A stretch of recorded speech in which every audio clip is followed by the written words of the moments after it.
Welcome back, everyone, from the longest intermission of all time, and today we are talking about the newest blockbuster musical hit, Wicked for Good, that releases this weekend. Fortunately for me, I got to see a special Prime early screening of it, so I can get my review up and early and up so all of you can watch it after you go to the theaters to sing along with all of the beautiful music and all the beautiful performance, right? Right? Well, we'll talk about it. And Wicked for Good is directed by John M. Chu, who's also behind such films like Step Up 3D, G.I. Joe Retaliation, Gem and the Holograms, Now You See Me Too, Crazy Rich Asians, and of course Wicked Part 1. Seriously, it's a long list of not so great, and then Wicked. Like, how do you land this job? Please tell me. And this movie is starring, of course, Cynthia Erivo, Ariana Grande, Jonathan Bailey, Ethan Slater, Bowen Yang, Marissa Bode, Coleman Domingo, Michelle Yeoh, and Jeff Goldblum. It's been several years since Act 1 of this musical of Wicked, and Elphaba flies around basically like a vigilante, freeing all the animals she can from slavery. And the people who control everything in Oz are getting fed up with it, so they really start cranking out all the bad publicity against Elphaba, convincing almost everyone in the kingdom that she is a wicked witch. And Glinda, who is so desperate for approval and wanting to be liked by everybody, continues along with this facade, and in hopes to make everyone happy, announces an engagement to Fiyero, so they're planning for a big wedding. So yeah, we go from the prequel of Wizard of Oz, when we have all of these characters in their early years, in their college years, when they're young, impressionable, and now they're all adults, and adults suck. So this one's not as fun, but it is nice to see a film adaptation of a play or a stage musical that is pretty damn accurate to the original source material. Yes, they change a couple of things. Well, they changed a couple of things. In the first Wicked film, they do the same thing here, or they stretch things out. However, this time around, and this is my thoughts on the original stage version of Wicked, the second act, definitely not as great as the first act. It's kind of a letdown. And because this film is a pretty accurate representation of Act 2 from the original source material, this one, unfortunately, in my opinion, is a little bit of a step down from the first film, which I thought was magnificent. It affected me emotionally in so many different ways, and it left off on this beautiful cliffhanger of Elphaba defying in the face of authority and defying gravity. That's a beautiful song, and Cynthia Erivo's just magnificent, and she flies away. And then here, yeah, it's all kind of depressing, and everyone kind of gets a shit hand played to them, but it is a good movie. When this film hits, it freaking hits. Like, its good stuff is magnificent. It's worth seeing just for the few magnificent things that it has.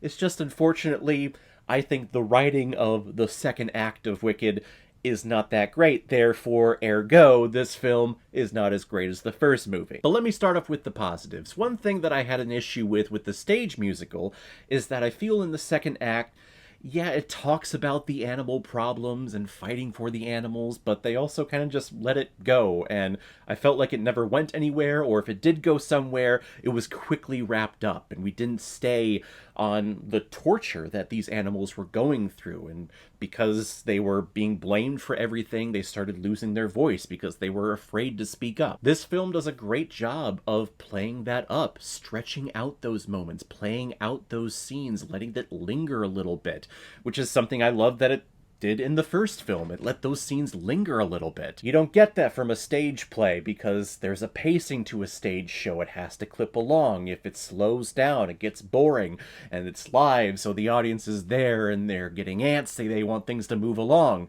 When it's a film like this, I feel like you have the capacity to stretch things out or linger on certain moments a little bit longer. Or hell, even add a couple of songs in here and there, which this film does. The second positive, and it's the biggest positive of the movie, is that Cynthia Erivo is here, and this woman is made for this role. She's put on this earth to play Elphaba, to make it her own, And to sing these songs the way that she does with the voice that she has, when she is singing No Good Deed, you're just sitting there with your jaw on the ground thinking, my God, this woman can frickin' sing. My wife, who is a professional singer, after the song is done, leans over to me and goes, Jesus Christ, that frickin' voice. I'm not one for clapping while watching a movie unless the creators, the people who made the film, are there.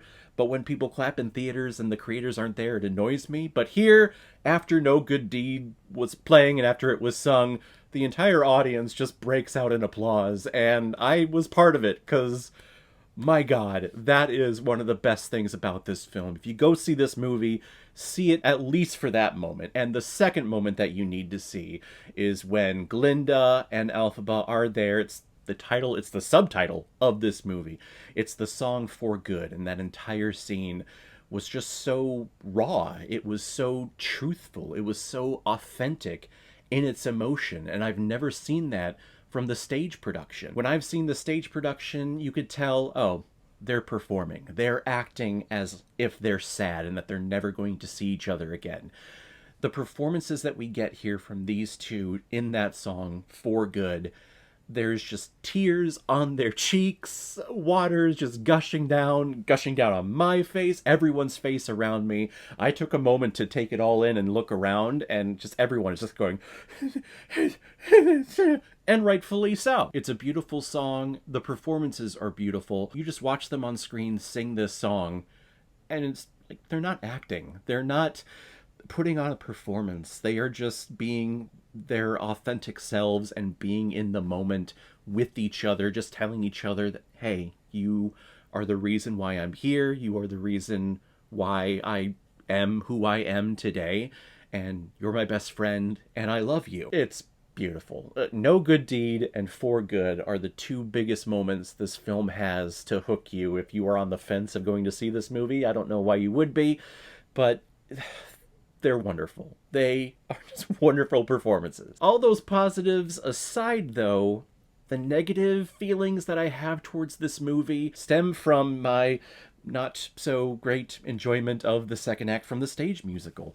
This second act, this film, feels like there's a checkbox here that we have to make. This is the prequel to Wizard of Oz, so, we have to have the Tin Man, we have to have the Cowardly Lion, the Scarecrow, we have to have the Ruby Slippers, we have to have Dorothy and the house falling on the Wicked Witch of the East. And for those of you that don't know, how it goes, I'm not going to spoil it for you, but there's the reveals that happen, and it's like, oh, okay, yeah, that's that one, that's that one, check, check, check. And it didn't feel natural. It kind of felt forced in some way. Whereas Act 1, the first movie, it felt like it was an original story where we were getting backstory of these characters. That was fun, that was intriguing, that was interesting. Here, though, because we're falling into the time of Wizard of Oz, as that's happening in the background, and the events in this film are happening off to the side, yeah, it just felt like, oh, we're checking the boxes because that movie exists and we have to play along with it. It didn't feel natural. It kind of felt like a trudge in a lot of places because you kind of know what's going to happen. It's like, okay, can we just get there and move on? Which is such a shame because I felt the complete opposite in the first movie when I was like, yeah, linger on these moments at the Ozdust. Take your time with those dances. Linger on shots of them just looking at each other. Absolutely. We don't get that in theater. We get that in movies, so give that to me. But here, because it felt like it was a checklist, I was just like, okay, let's just speed this up. Let's go along. I'm not interested. And like I mentioned before, there are two brand new songs that are introduced for this film. One that Elphaba has and one that Glinda has.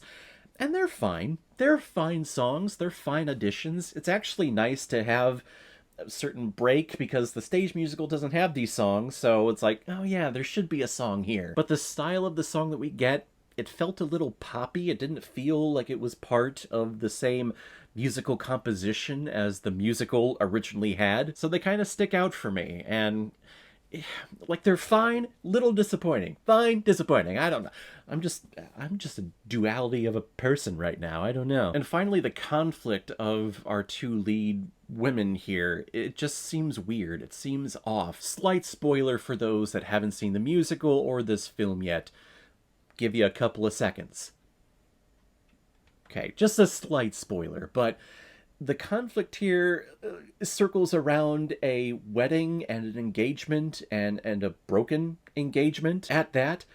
If I were a person who was engaged to someone and my fiance, the other person, leaves my wedding to me for my best friend and they go off with each other and yeah, I'm sorry, we ain't friends anymore. And that stems back to the writing of the theatrical play. So I'm not going to put all the blame on this movie. It's just doing all the things from the source material. I just think the writing of the source material just falls apart in Act 2, unfortunately. But if you take away anything from this review, No Good Deed and the Song for Good are two magnificent scenes, magnificent performances that are alone worth it for you to go see this movie in theaters, purchase it on digital when it comes out. I don't care, but you definitely need to see this movie for those two songs and the performances of Ariana Grande and Cynthia Erivo, because they are wonderful. Unfortunately, this movie is not as great as the first film, but it's still a pretty damn good time. I'm gonna give Wicked 4 good 3.5 out of 5 Blu-rays. I am above average. So guys, have you seen Wicked 4 Good? What did you think about it? Which one is your favorite? The first Wicked film or Wicked 4 Good? Whatever you thought, comment below, let me know what you thought about it. And as always, if you like what you see here, if you like my take on movies, then hit the subscribe button and make sure you hit that bell so you'll know the next time I release my next movie review. So guys, I will see you next time on the channel, but in the meantime, be well, be good to each other, and go watch a movie. Take care, guys.